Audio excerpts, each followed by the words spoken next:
I'm Supervisor Kate Daniels, and we have several speakers that you're going to hear from today. And we have a list here with an agenda with those speakers, but they include Mike Nickum, who's the retired former GM of the Pebble Beach Community Services District. We have Chief Nunez from CAL FIRE. We have Katie Spitz from the Del Monte Forest Conservancy.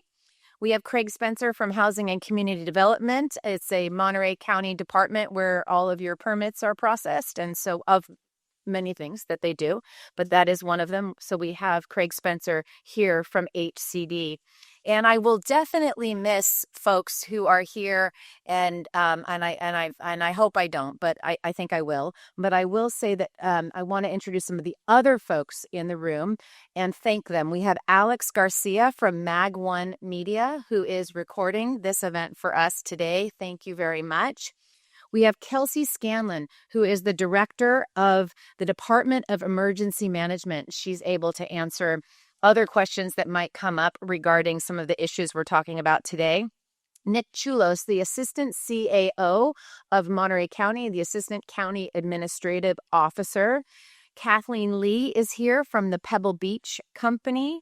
We have Jamie Tuatelli-Lewis from the Resource Conservation District, and he is the Forest Management Coordinator, and that's a shortened version of the title, which I know is much longer. We have two District 5 planning commissioners that I very much consider part of Team D5, who are the most familiar with things like the Del Monte Forest Land Use Plan. That is Commissioner Martha Deal and Commissioner Jessica Hartzell, both 5th District Monterey County Planning Commissioners. Rick Verbanek, chair of the Pebble Beach Community Services District, is in the back of the room. Nancy Caldwell, you're the Del Monte Forest Property Owners Association member? Board of Directors. I'm Lynn Anderson. I'm President of the board, on the board. Thank you. Wonderful. And what was your name again so I can say it out loud? Anderson. Lynn Anderson. Okay. Battalion Chief from CAL FIRE, John Trenner.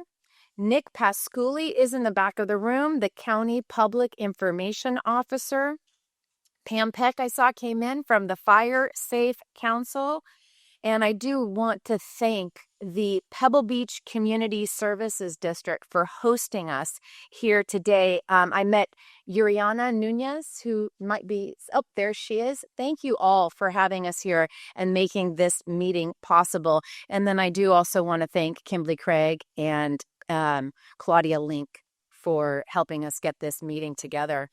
This meeting was the request of Bill Warner. Bill Warner reached out to our office after during the Pacific Palisades and the Altadena fires, concerned about problematic trees in the neighborhood, in the Del Monte Forest. And so we had an initial meeting to discuss the forest policies, forest health, and the request was made to have a larger community meeting where we could discuss what were some of the possibilities that existed for residents to remove trees that they deemed were problematic. How would you go about that? What are the processes that exist? And so we put this meeting together to have that larger conversation, but also to hear from the Conservancy folks and other voices about, what a healthy forest looks like, and learn more about the Del Monte Forest, and just have a real inclusive conversation about our forest. So with that, I am going to turn the mic over, or turn your attention to Mike Nickum, and he's going to talk about some of the proactive fuel mitigation work that's being done in Pebble Beach as sort of the founding context for our conversation. I want to start by mentioning there's another board member from Pebble Beach Community Services District. Jeffrey Froke is also here attending. Oh, I didn't realize that. When I think of fire, I joined the district in '94, 31 years ago, and became general manager in about 10 or 12 years after that. So what was the guiding thing was the fire that happened, the Morris fire that happened in 1987. 35 homes burned down at the top of the hill above Cuckleberry Hill. And we've kind of everything is kind of comes off of there. We've been doing this work ever since then. And so the first thing that happened is we had to figure out what went wrong with that fire. And the first thing was when all the engines came from all over, they couldn't talk to each other. And so since that time, the fire service has gotten everybody on the same radio systems. The other thing that happened was the first thing in a fire, PG&E turns the power off. Well, there was like one little 4,000-gallon hydro-pneumatic tank at the top of the hill and an 800,000-gallon tank for all of that neighborhood. But most of the houses that burned down were on that little 4,000-gallon tank. So once that water was gone, PG&E had turned the power off. There was no standby power on any of the pumps to get it up to the top of the hill. And so that was one of the, so what we did, and it was close to me because I was the engineer, and we put $22 million worth of improvements into Calling's water system. We upgraded all the pump stations. We put emergency standby power on all of the pump stations. We put a second 800,000-gallon tank at the top of the hill, which, by the way, is the first big project like that I had no complaints from any of the residents sitting around the tank. Nobody was concerned about that. And then we also then upgraded all the substandard lines out here and doubled the number of fire hydrants. And so we have a really good water system. And that's one of the primary reasons that our fire department is a Class 1 fire department, because 40% of that score comes from the water system. So we checked that box off. It took about 15 years to do that. So right now we have a pretty good water system. The other thing that happened was the fire happened in Memorial Day weekend, and back then the fire season was a lot shorter than it is now. In fact, I think there is no fire season. No fire season. But so at that time there were no helicopters locally up. They weren't staffed yet, and so the response in the air, which if you're in an urban wildland mix, the air support is what puts the fires out. I mean, the people the guys on the ground can contain it, but really what puts it out is the if you can get it early. If you can get it early, the helicopter can get it out. I can I know that I tell a little story about around the 2010-11 timeframe. We had a kid start setting fires in Huckleberry Hill. And so there'd be a fire and there'd be smoke in the air. And by that time, the rules were much different for the air support. And so I would always go up to the top of the hill to the courtyard, and I could look and I could see this plume of smoke, and I could see all the fire engines coming in. I could see the spotter plane on the top. I could see the retardant planes coming in. And then the last one that come is the helicopter. And the helicopter would come in and it would go over to Forest Lake Reservoir, take some water over, came over to where that plume of smoke was, and about half of it went away. It went back, got another one. The other half went away. He maybe did two more, and the fire was out, and then they were doing a mop up. And so that's kind of the strategy, I think. And I'll let George talk about the strategy. But the idea now is you get the fire out early. You don't wait for it to get too big. And what happened then also was the fire roads weren't maintained. And so the responding fire guys could not get to the fire. They couldn't even find it. And that's another thing that's changed. In the old days, you get to the fire, then you call for air support. Well, now if there's smoke in the air, they send the airline. They send the air support, and the air support can actually guide the people in. And so some of the conditions that caused that fire we've been addressing. And if you look at the fire roads, we spent a lot of time with the fire defense plan, which we've had a fire defense plan for 30 years. And every 2 years it's updated. And every year we work on vegetative management. And it's come a long way. Back then, we could barely get anything done because all the environmental groups were so concerned because we had pitch canker going on and nobody wanted us to do anything. But over time, we've been able to get everybody to understand that this is really more natural because Monterey Pine Forest, the trees are only supposed to live 50 to 75 years, and there's supposed to be a fire that comes through, cuts all the vegetation down, pops the pine cones, and so then that's how it regenerates, and the new ones come down and new ones come out. Well, if you stop the fire, that's why we have all these aged Monterey pines here. But what we're doing with the vegetative management is we're simulating a fire. We're clearing all the brush ground, and you chew up the pine cones and keep it right in the same area. You don't haul it off. You just chew it, and then the new ones sprout up. and then you can keep these guys can talk better about how the fire gets up to the ground and things like that. But what I'm trying to say is that the work we're doing for fuel reduction is also it provided an environmental benefit. So now we bring environmental folks out. You show them what we're doing, and they go, "This is fantastic. This is what we need to do everywhere." And so I think the district has been really good over the years. Started at 250,000, and then we're spending $500,000 a year. And this last year it went up to 750. Next year I think it's $1 million. And you can see driving around the roads what the district does. All of the clearances on the sides of the roads. Highway 68. We've been working with our neighbors in Monterey, with Carmel, and with Pacific Grove. It's all one fire department, so it's easy to coordinate with them. And then Cypress, we work with on the other ones. So we've been doing this for quite some time, and it's a regular program. The goats come in every year. I'm sure you've all seen the goats. There's 300 or 400 goats that come in, and I'll defer to fire to talk about the details. But that's kind of what we're doing. It's just taking it a step at a time. And I think now we maintain the fire roads as well. And my other job now that I'm retired, as a volunteer, I've come back and I'm chairman of the Open Space Advisory Committee.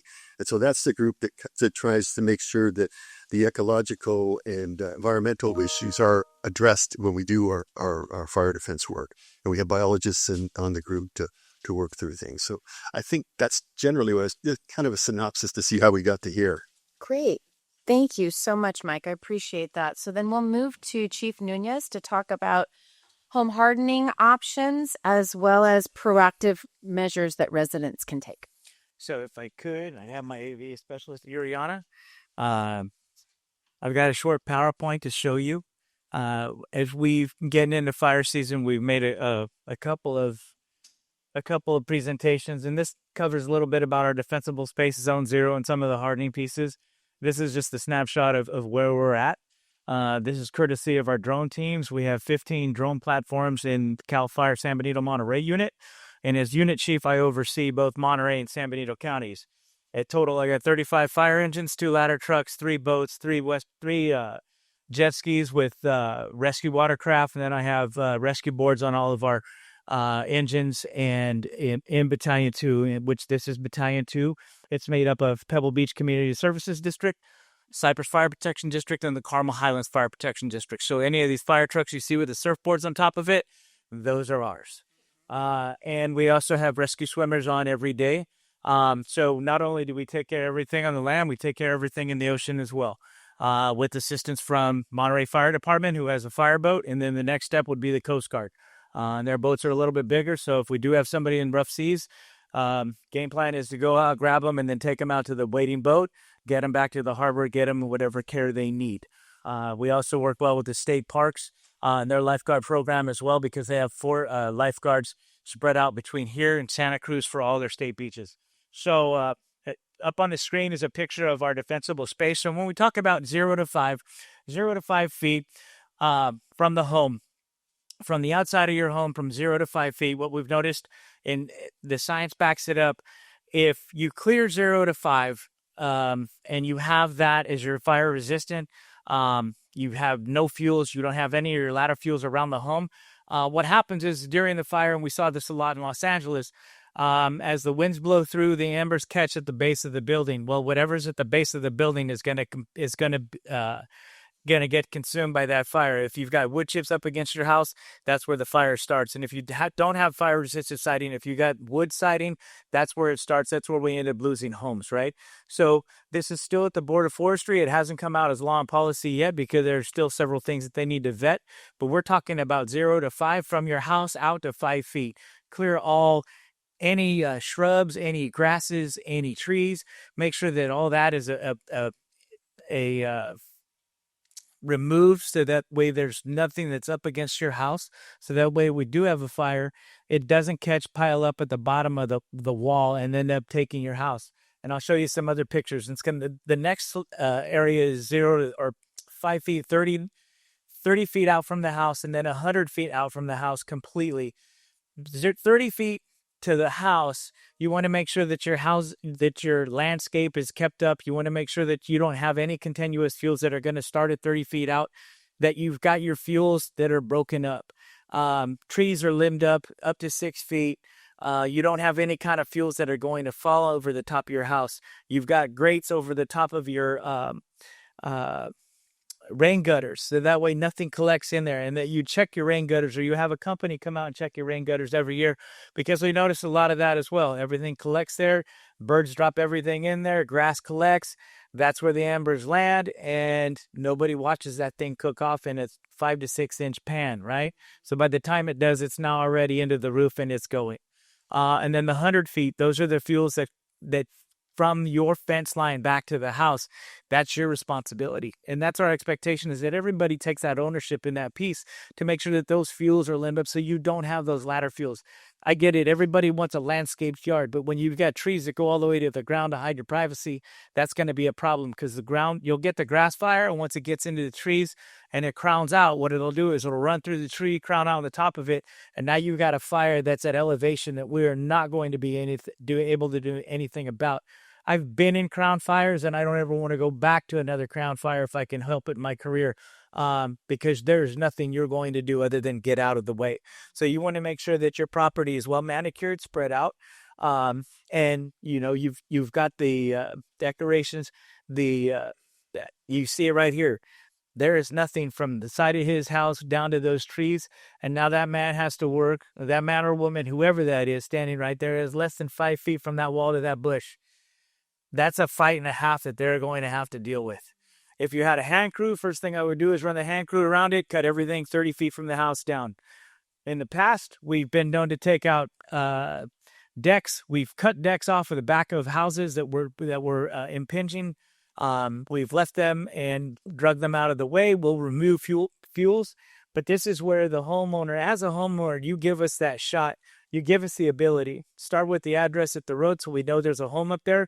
We can get into it. We can get crews there. If I can get my engines and my hand crews in there, we can get up and defend it. If I can't get up there, if I don't even know that there's a house at the end of the road, it's probably going to get missed. And in the dark of night, that's exactly what's going to happen.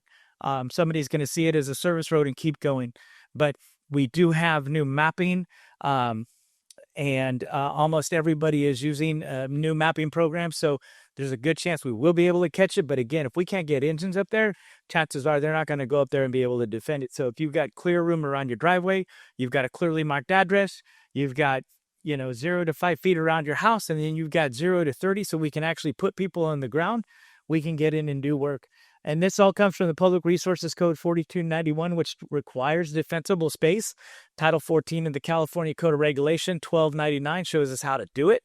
14 of the California Code of Regulations in 1299 provide for guidance for implementing Public Resources Code 4291 on lands within the state responsibility area to improve the safety of firefighters defending a home and increase in a structure survivability. So again, out of everything that we do in San Benito, Monterey, I've got 17 state fire engines. I've got 6 fire stations that are all contract, which are the paramedic engines here on the coast in Pebble Beach Community Services District, in the Carmel Highlands Fire Protection District, and the Cypress Fire Protection District. Then we are also the contract fire department for the city of Soledad and the Aromas Tri-County, and we also oversee the South Monterey County Fire Protection District in the south end. Executive order. A lot of people had some questions about this. Governor Newsom's executive order came out in February 2025. It focuses on enhancing wildfire community hardening measures to protect homes in California and communities for wildfires.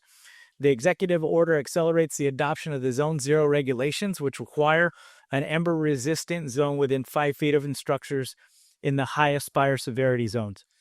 This regulation aims to prevent embers from igniting homes and spreading fires. Again, we're making sure that that's addressed 0 to 5 feet, because we've seen as the engines come in, those are the homes that are already on fire or going to the ground because they've already got one side of the home on fire, or it's already gone up the wall and into the eaves and blown through the attic. And that's where we run into problems. So on to the next slide.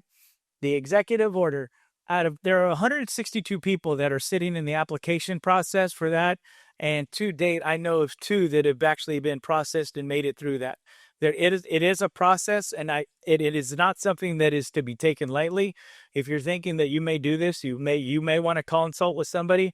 Unfortunately, there's nothing I'm going to be able to do in my realm as a fire chief to be able to get you there. You're going to need to find a consultant to walk you through that process. And to date, out of the 162, I know 2 that have been approved in California and in Pebble Beach. So again, you're going to need to get a consultant to be able to work that through the system.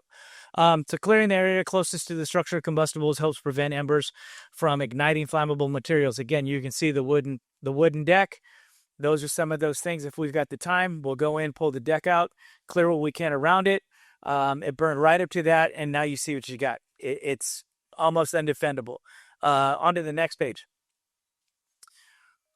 The data shows a good amount of those.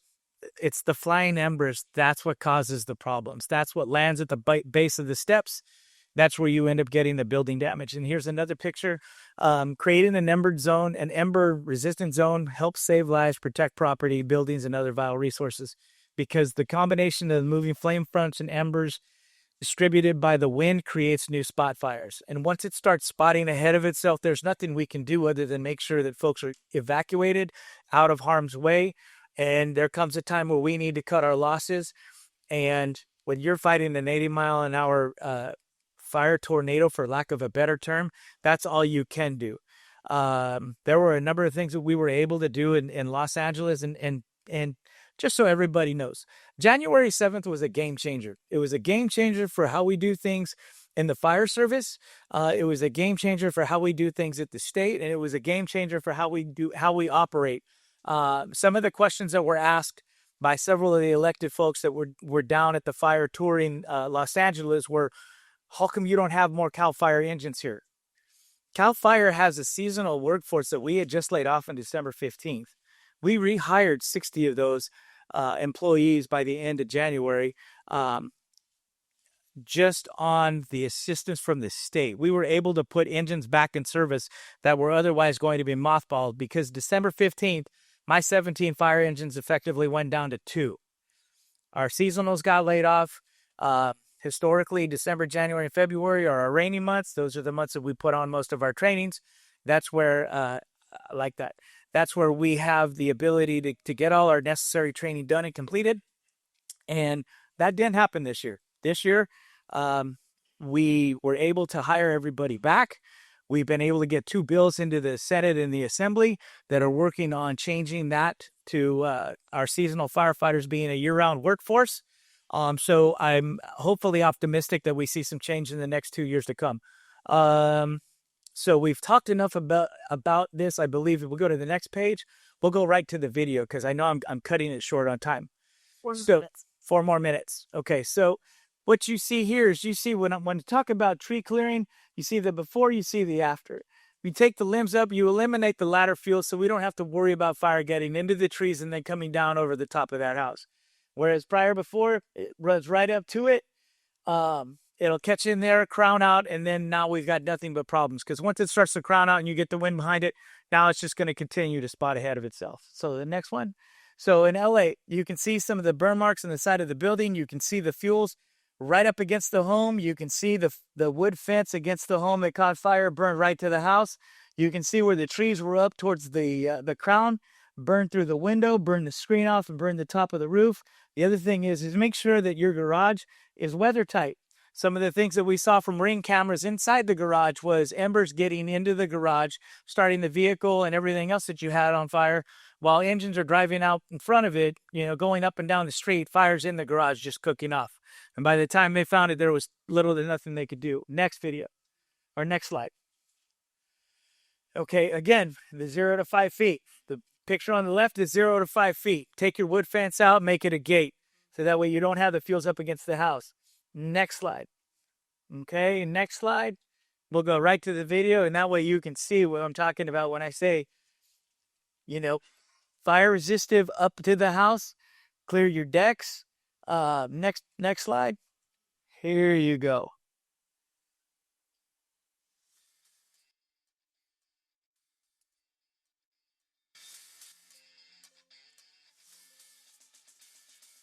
The demonstration here showed the difference between a home built to the current building standards with an ember-resistant zone of defensible space not climbable within the first 5 feet, compared to a home that is not built to the building code standards and had vegetation and other flammable items all the way up to it. We set fire to the ground evenly in front of both houses. The one that was built to code that had the ember-resistant zone, it's still standing. The home that was not built to code, that had fart all the way up to it, that had plants within that first 5 feet, it burned to the ground within several minutes. So again, 20 minutes of me talking about it when I could have shown you a 2-minute video. These are the things we're looking at. Again, my name is George Nunez. I'm the unit chief for CAL FIRE for the San Benito Monterey unit. We've got 400 of some of the finest men and women that I know of and that I get to work with on a daily. I ask that you take a picture of this QR code. This gives you a link to our link tree. This gets you all of our websites, not just to CAL FIRE, but this also gets you the district as well, and as well as the information for the Department of Emergency Management, who without the Sheriff's Department, we don't operate by ourselves. We don't do any of this by ourselves. We work in one large team, and I got to tell you, the team that works for you in the County of Monterey is one of the finest. So if there's anything I can do to answer any of your questions, please let me know. But please, if you didn't get that, I also have it here. And additionally, if you're concerned about, well, what do I do if the fire department needs to get in my house? Are they going to break in my door? I'm not trying to break in your $20,000 to $30,000 front door that you've worked to build a beautiful home.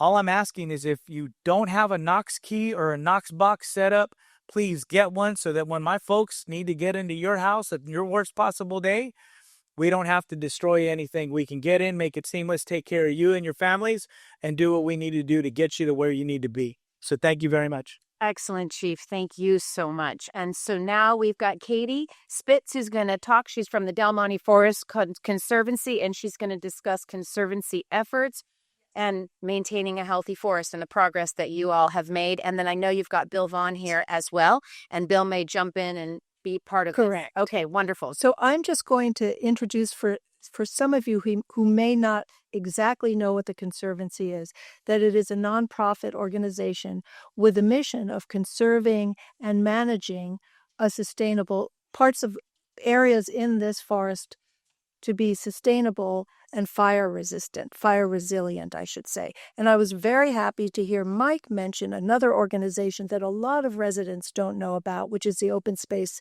Advisory Committee, because that is the committee that meets. It has many naturalists on it. Jeff is one. It is attended by every representative of every entity within the forest. Sean's there, Micah's there, Rob Thompson is there, Bill's there, and every 3 months and Cal Fire, John Trenner's there, Greg's there. Every 3 months there's a discussion of what's happening in the forest, where does attention need to be spent, and what can we do. And I know as a resident, before I was on some of these boards, I had no idea what these organizations were or how they worked for the forest. And I don't want to take any more time. Bill Vaughn is our forester, a certified forester, and he could tell you a little more about what we're doing in the forest, especially if he talks about invasives causing ladders. Okay. Thank you, Bill. Good afternoon, everyone. My name's Bill Vaughn. I am a registered professional forester that works with CAL FIRE in most projects, and I have worked here within the Del Monte Forest for over 30 years. Our efforts are primarily designed to keep the forest healthy, make it resilient to fire, protect native species, control erosion, deal with public interaction in terms of trails. We have both fee-owned open space lands that the Conservancy owns in fee, that we own the dirt, and we also hold easements on many of the Pebble Beach Company's open space lands as well.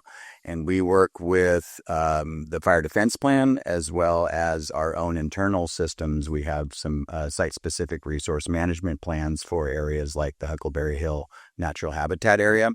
And we work directly with CAL FIRE on a lot of those projects. We're working on projects right now within the Huckleberry Hill area, subject to some funds that are provided by the Pebble Beach Community Services District that Mike had mentioned, and we're ecstatic about that. And we have a really generous budget to work with. And we use, as we said, goats. We bring the goats in. They were dropped on the Conservancy's Pescadero Canyon parcel. If you come in the Highway 1 gate, it's a large open space track that butts up against Highway 1, the Carmel Hill Station, and Carmel proper. So that is the drop area for the goats typically, because it's a nice parking area, and then they move into some other open space areas from there. We also use masticators, which is just an excavator typically with a boom on it that has a masticating head that's basically just a giant cheese grater for brush and smaller debris. And those are really helpful when, as Michael said, we're trying to mimic disturbance that is typically associated with fire. In the forest here, we don't do prescribed burns. So the natural cycle of fire that would normally occur here has been interrupted by our presence. And so we are trying to mimic that as best we can. It's never going to be the exact same result from a natural wildfire. But we also control non-native species, acacia, French broom, thistles, things like that. We're trying to keep it as native as possible because that's our mission as the Conservancy. So we take pride in that, and we work directly with all the rest of the folks here. I'm on the Open Space Advisory Committee as well as all the naturalists, and that is really kind of a product of the land use plan for the Del Monte Forest. The Open Space Advisory Committee, the Conservancy as the holder of open space easements and open space lands that are dedicated. That is written into the land use plan for the Del Monte Forest. So the Conservancy is recognized in that role. The Open Space Advisory Committee is also recognized in that role. And we like to feel that we're doing the best job of really any communities out there, primarily because we can communicate with each other and work with each other. Not everybody's in the same office, but out in the field, we often just ignore the property line, and the project can be on either side. It could be on a company's easement. It could be on Conservancy's fee-owned lands.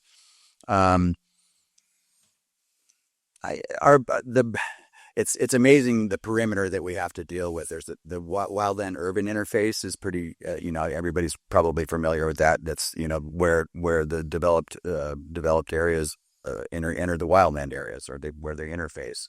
And so that WUI, that wildland urban interface, we have miles and miles and miles of that where we have open space lands, and then there's adjacent residential properties. And so we have to work carefully with our neighbors as well, just the residents of both the Del Monte Forest, but also in PG and over in Carmel and to some degree in Monterey as well.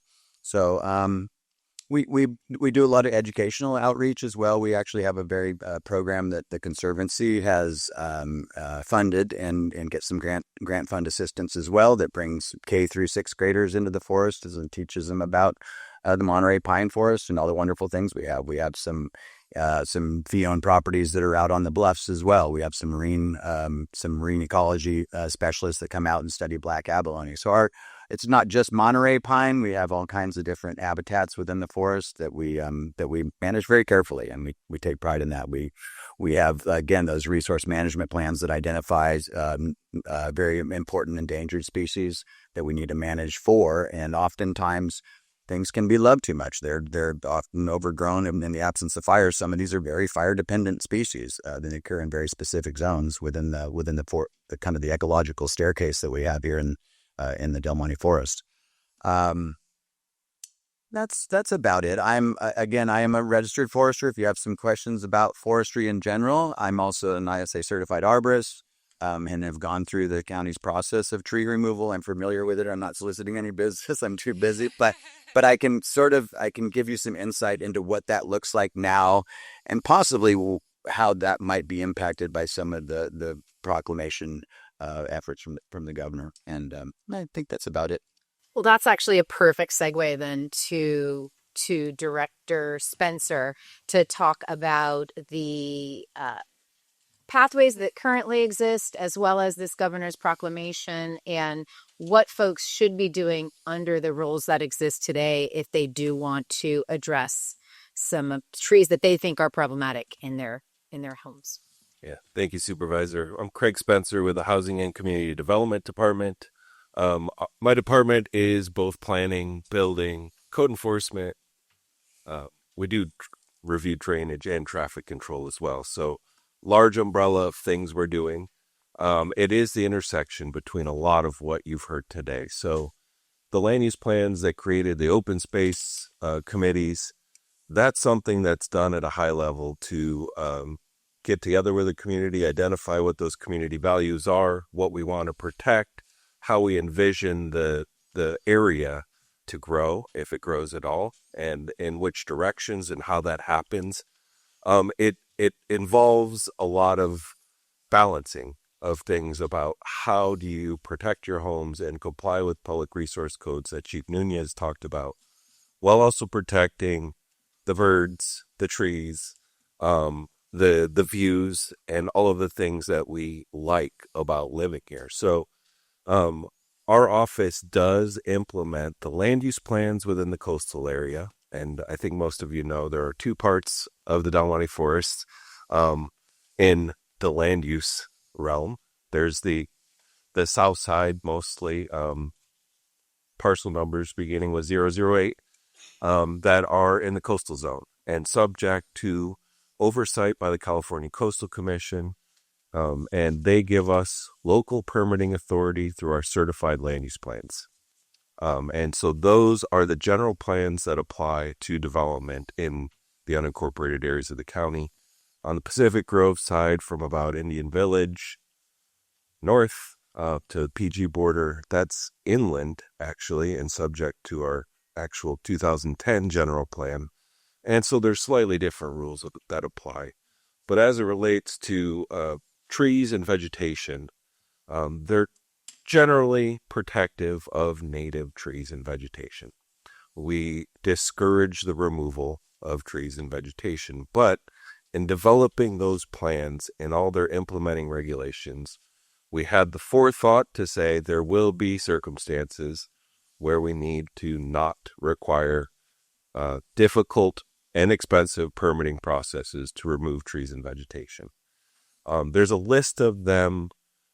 Mostly it is if they're hazardous, and that could be a number of things. If Chief Nunez and his staff come out, write a letter, and say these trees are in the 0 to 5 feet zone and they are hazardous, we will give you permission to remove them. In fact, you can remove them, and you just have to notify us that you will be removing them. Beyond that, there are defensible space requirements. Sometimes it is limbing the trees from the ground up and not removing them. Sometimes the trees are not healthy.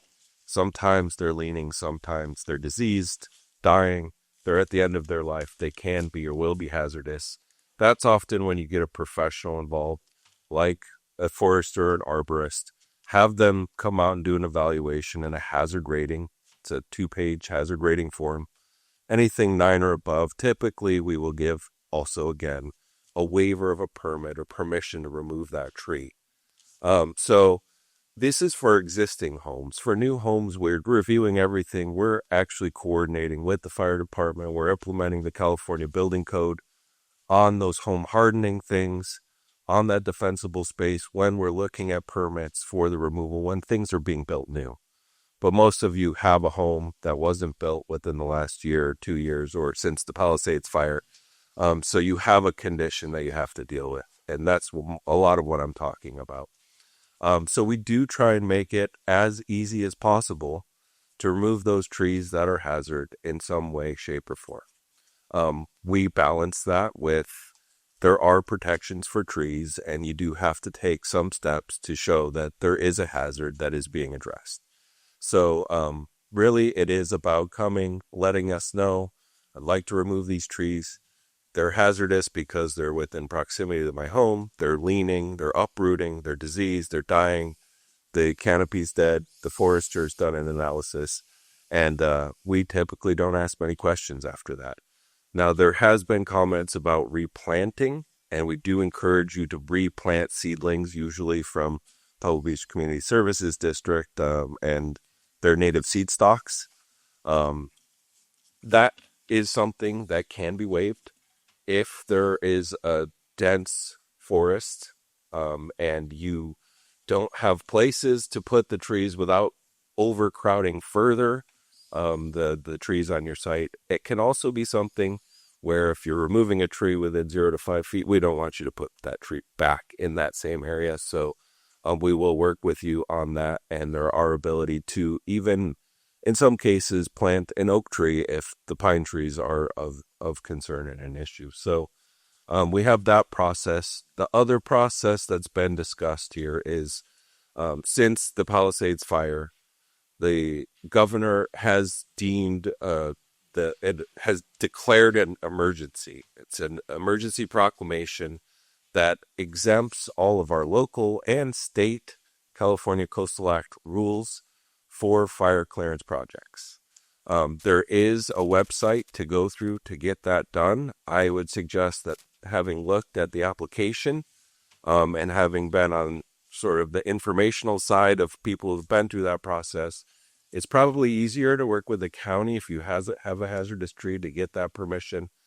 But if you're doing more of a larger fire clearance effort and you want to work with a forester, because you will need a qualified entity or person to work with you to make that application, you can apply to the Natural Resources Agency to get permission to do your fire clearance project, and that would exempt you from all local and state, essentially environmental protections, but you will still have to follow and implement best management practices and follow what's known as the Environmental Protection Plan. And there's a lot to that. I think if I have a website that I can share with the District 5 supervisor, and they can probably distribute that afterwards. But those are the two main ways to remove trees and vegetation that are hazardous and or potentially within your defensible space that need to be cleaned up and removed. The other way is to do a forest management plan and have that permitted through our process. That typically then involves, what is the minimum number of trees required and a lot more process. So I haven't covered that in much detail. I'm really focused on removal of hazardous trees, and our department is there to help provide information. We are working with wild safe councils and other fire districts to provide some flyers and handouts on what you could do to do the home hardening portions, what then triggers a building permit under the building code, if at all, and what doesn't. Simple things like, putting screens on your gutters and eaves. They don't require permits. And those are good home hardening techniques that you can do when you leave here today without getting permission from the county. So we will have flyers and handouts. Also share that with District 5. And I'm happy to answer any questions from there. Thank you, Craig. And I think that's just a really good setup context for a conversation that we can have around the questions that you all have. So let's just cut to your questions. And you have several folks up here that I think are the experts in these areas, and hopefully we can answer them. So we'll just take them as they come. Oh, there is a microphone. Yes, please do use the microphone so folks on the recording can hear your questions. Yes. Jeff Froke. I'm a forest ecologist and been here at Pebble Beach now for 32 years. Chief Nunez mentioned as did Director Spencer, the suspension authorization provided by the state. And I want to be sure you understand that of the 162 or so, the first two were provided in Pebble Beach. So you have neighbors who are currently underway making those improvements to their property. It's a 30-day process, maximum. And those two took 22 days to approve. And that approval is good for 2 years. So it's a very handy time frame to work with, and enough time to get the work done as well. So it's very accommodating. Would you be able to just elaborate on the level of work that's being done in those two locations? What kind of work are these homeowners engaging with? Well, both of them are in the coastal zone along the Cypress Coast. So the protected ESHA. If you're familiar with ESHA, you know that it's environmental sensitive habitat areas. and so it gives a special level of long-term protection.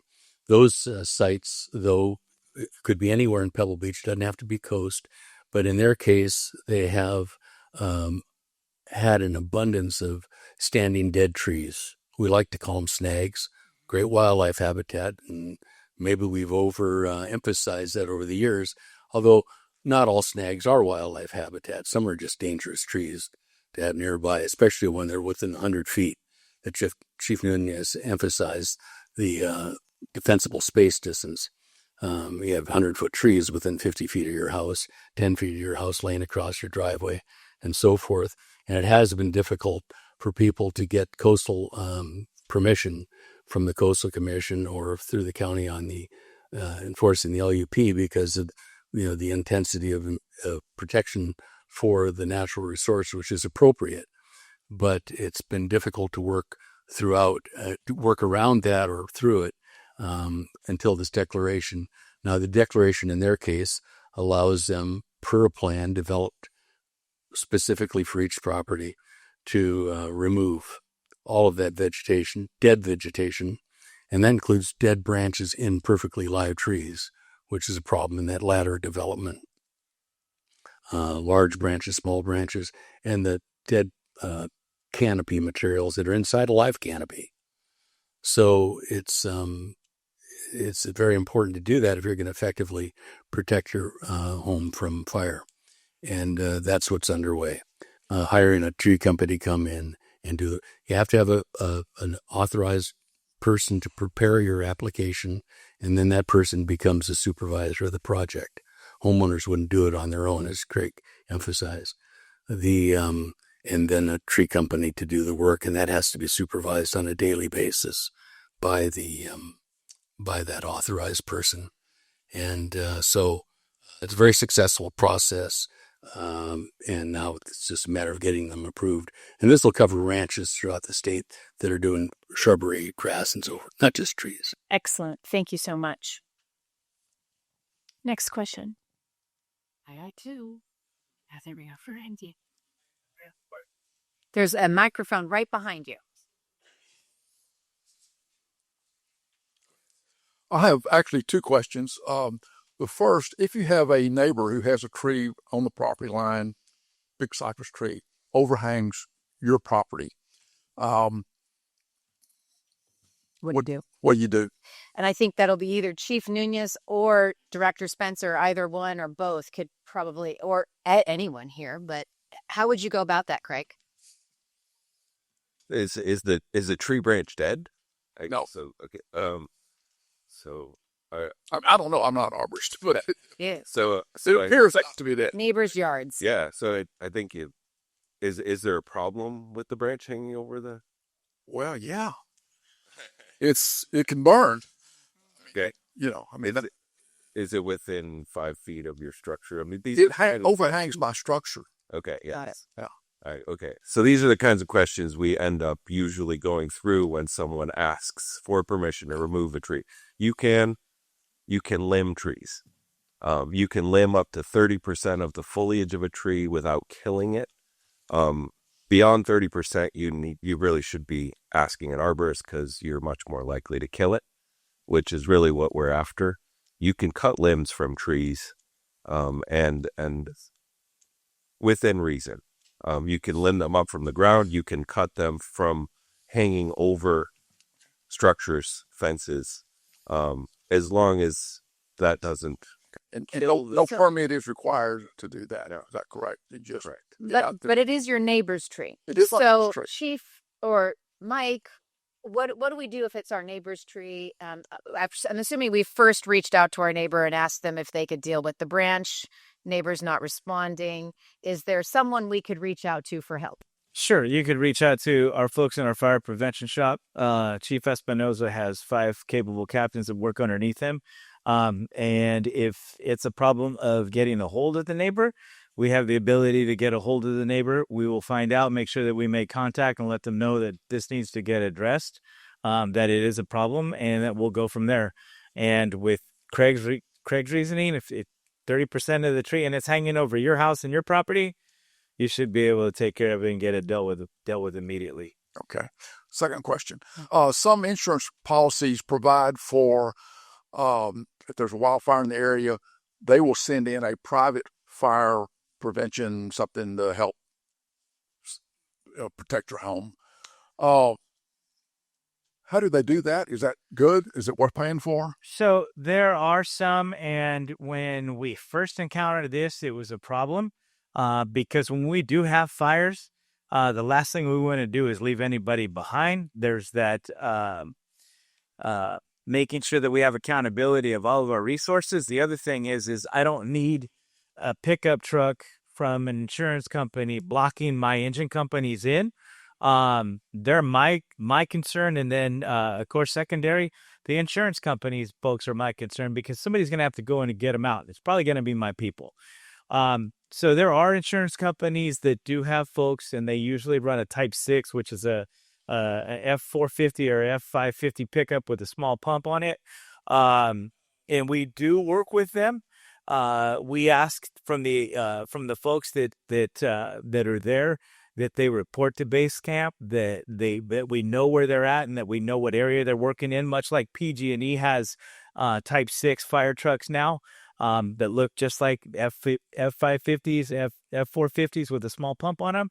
And all they do is they take care and they maintain all the PG&E assets. So any power lines, substations, any of those, we work with them as well. Is it worth it? If you have the ability, yeah, it's worth it. It's worth it because they'll be able to go in and they're going to do just your house. They're not going to do anything else. They are not going to take care of your neighbors. They are not going to take care of anybody else's property. They are yours. But if they can't get in, then they're in the same boat that we are, and that's why we send our engines in there to be able to take care of your homes. But if you do have the ability, yes, we have dealt with them in the past, and that is completely up to you. If they're going to come in and treat your house and then go on to the next house, because they're not going to park and sit there, chances are you've got neighbors that have that same kind of insurance, then they're going to come treat your house, and then they're on to the next one. Whether they wrap it, whether they spray it, whether they do something else to it, they will come in, treat what they need to treat, and then they're on to the next home. And we've worked with them in the past, and we really haven't had that much of a problem once we've got it established. And once they started showing up, we make sure that we speak to their supervisors and their battalion chiefs, that we know where they're at, and that we know we've got an idea of where they're going to be working. Just so that way I don't end up with one of them, broken down on the side of the road and they're blocking 5 of my engines to get to anything else, because the truck's going to get moved one way or another. But yeah, we've worked with them in the past, and we'll tend to see some more of them as well this year. But yeah, great question. Thank you. Really great question. We've got one over here. This is a site-specific question. My wife and I live over here on Mestris, and oftentimes she'll walk with the dog down the trail along the fairway of 13 Spyglass. And at the T area specifically, there's a very large home was recently built. A lot of trees were removed, and now we're seeing another lot going in to the other side of that. And again, just from my point of view, it's just observational. I don't know what work might have been done in the past, but it appears to me like, and I'm going to say, hopefully this isn't offending anybody, but if you have enough money, you can remove whatever you want. That's the way I'm feeling about it, because this swath is just being pushed through. There were probably 5 or 6 large trees. I'm not an ecologist, but they looked fine to me. They didn't look diseased, and we were shocked. Just one day they're just gone. And so I don't know how that happens. Yeah. Thank you.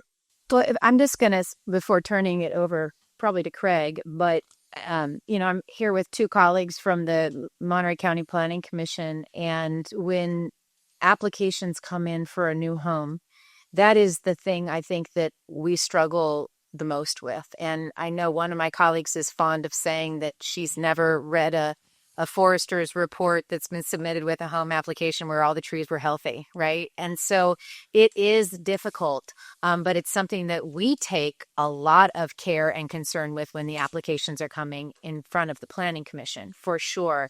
And so perhaps, and then I know I will just say, I called Craig Spencer the other day when driving down. I was in the unincorporated part of Carmel by the sea, and I saw these 3 huge trees that were taken out, and I panicked. I mean, I just thought, how could these massive cypresses be removed? And Craig walked me through the problematic nature, which I couldn't tell from what I saw. I only saw these trees being removed and thought, there's no way they're problematic. What happened? Did they have a permit? Who did this? So I'll turn it over to Craig, but understand where you're coming from.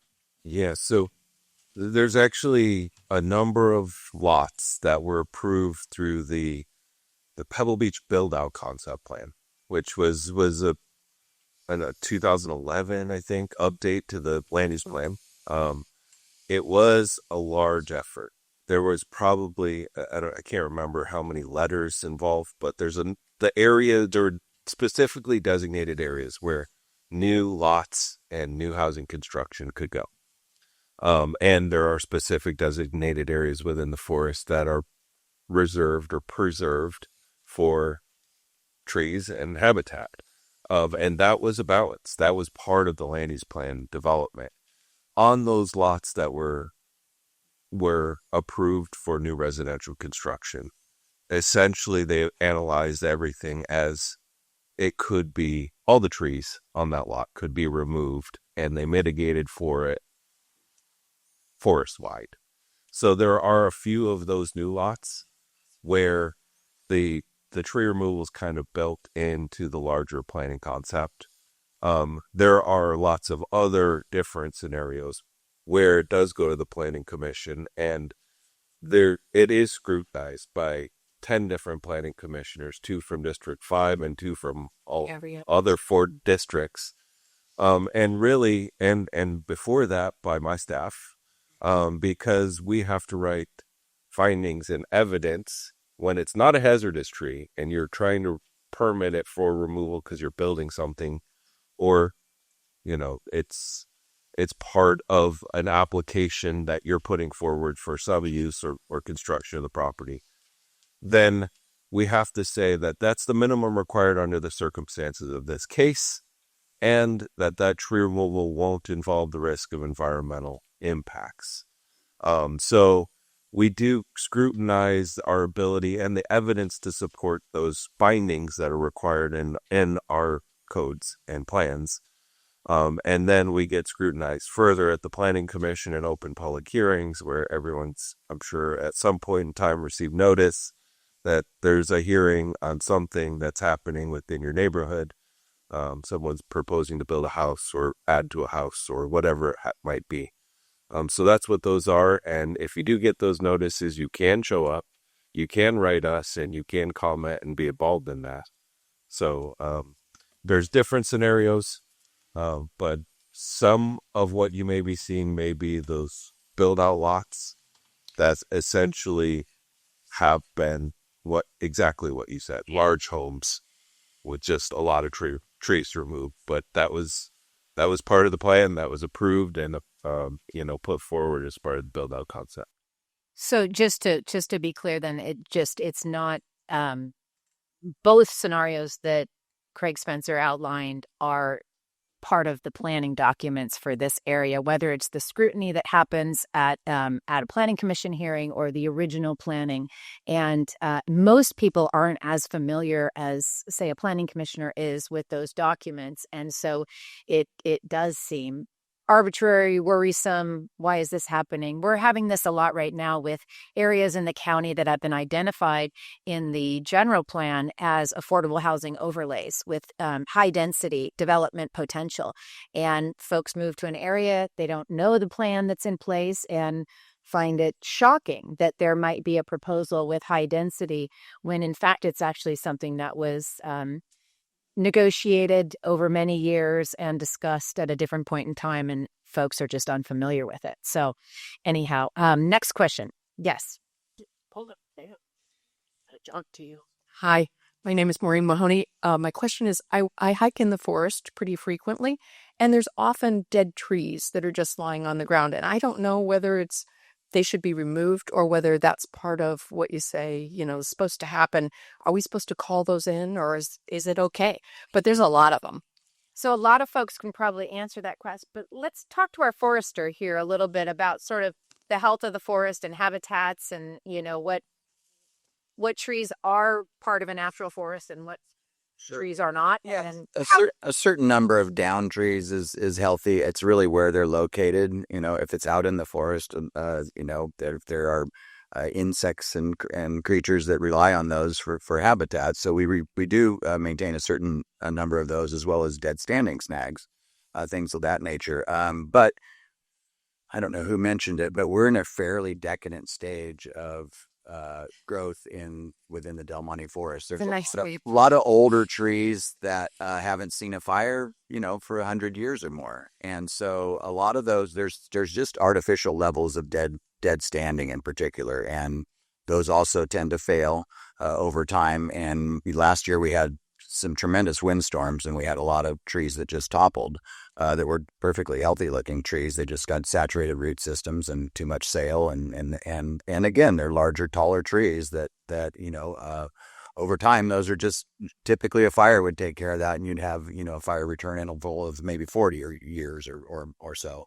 But no, to be specific about it, you'd have to look at each one, right? If there's a cluster, you don't need you probably don't need to call stuff like that in unless it's a hazard that somebody wouldn't have noticed as a hazard. It's hung up in something. It's near, a power line or a road. The forest is very combustible with all these trees all over the place. That's all. So let's actually, I'm going to just repeat the word you use, which is great, decadent stage of the forest. So just to allay the concerns that folks have, what are you doing about the level of fuels that are in the Maybe forest? specifically, I could just talk, and we have John Trenner here, who's been working with our fire defense plan. But I think, John, and correct me if I'm wrong, when we had all of those windstorms, we always wanted to leave some dead trees down because that's the building block for a lot of the animals out in the wilderness. But with all the trees coming down in the last few years, it's been wrapped into the fire defense plan now. That's part of what they're doing is now we don't leave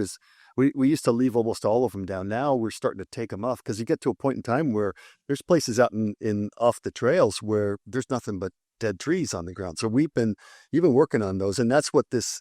Why did you explain it, John? Thank you.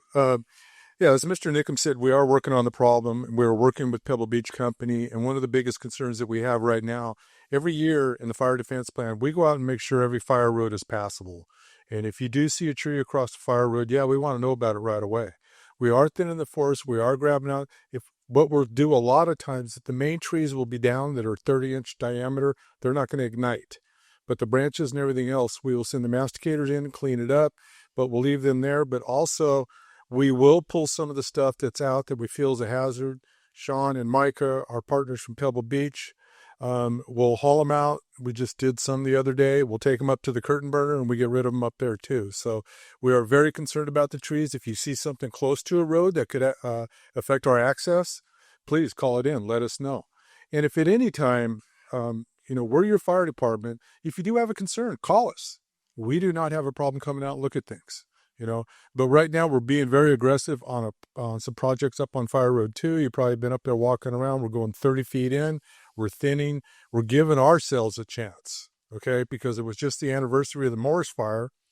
And what we're doing right now is we're thinning, and we're giving ourselves a chance to get in there and fight these fires. So we have access from basically off Congress, coming off Morris, coming in Hall Road. We make sure we've got all the accesses. And again, it can't do it without all the partnerships we have with the Conservancy. Sean and Micah from Pebble Beach Company, it is tremendous, and you're seeing the work. And that's important that you guys are seeing the results.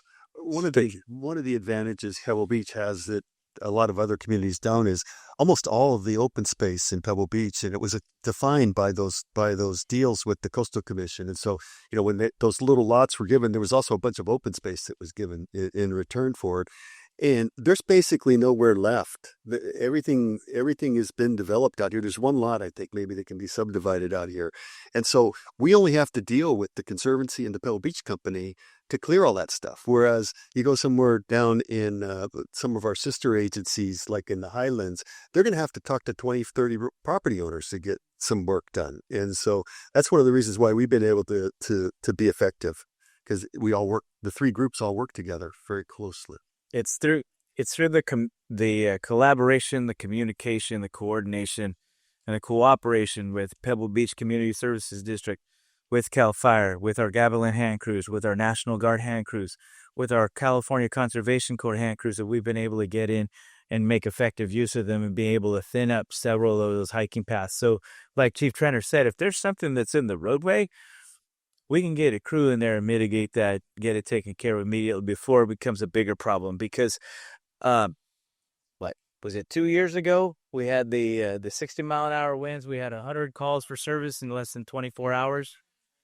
20, yeah. I'm like 23 From the Director of Emergency Management. Everybody was busy to the point where we had our hand crews up here at Pebble Beach staging, ready to go to work, because every road was blocked with trees getting in and getting out of here. For context, we removed countywide removed 700 to 1,000 trees, down trees in the right of way alone. When one tree takes about 2 days. Yeah, and they're not the trees that we're dealing with in Pebble Beach aren't 50-foot trees, 2-foot diameter.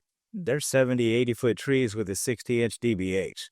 We had to bring our bulldozer in to remove one that trapped one of our fire engines, and then in rapid succession we trapped another fire engine trying to get across the same road to get to that one. We knew at that point, that's it. Don't send anything else up there. We'll get the dozer up there